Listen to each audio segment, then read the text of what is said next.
India has strongly denied a claim made by the United States government in a federal court that a trade offer from President Donald Trump helped stop a war between India and Pakistan earlier this month. In a court filing submitted on May 23 in the U.S. Court of International Trade, U.S. officials claimed that the May 10 ceasefire between the two countries was possible only after President Trump offered trade access to both India and Pakistan. Reports international and regional media.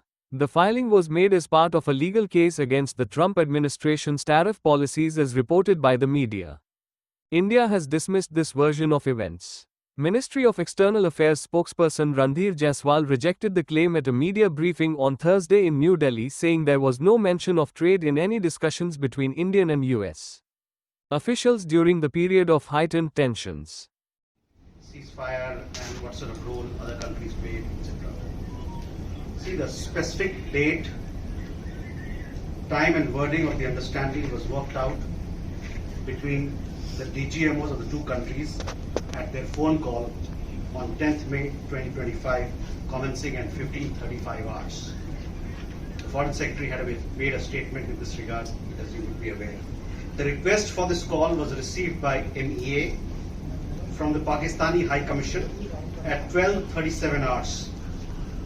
The Pakistani side had initial difficulties connecting the hotline due to connecting to the Indian side due to technical difficulties.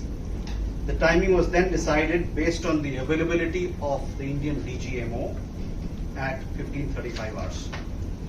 You will of course appreciate that early on 10th morning, we had mounted an extremely effective attack on key Pakistani Air Force bases. That was the reason they were now willing to stop firing and military action.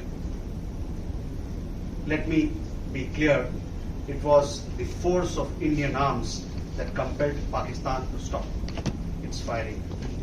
As regards conversations with other nations, the message from India was clear and consistent, and exactly the same message that we were conveying from public platforms was the one conveyed in private conversations. It was that India was responding to the 22nd April terrorist attack by targeting the terrorist infrastructure. However, if the Pakistani armed forces fire, Indian armed forces will fire back. If Pakistan stops, India will also stop. This was also the message that was conveyed to the Pakistani side at the time of the commencement of Operation Sindoor, which was not heeded to by the Pakistani side at that time. It is natural that many foreign leaders who heard this from us would have shared it with their Pakistani interlocutors. Jessica, you had a question on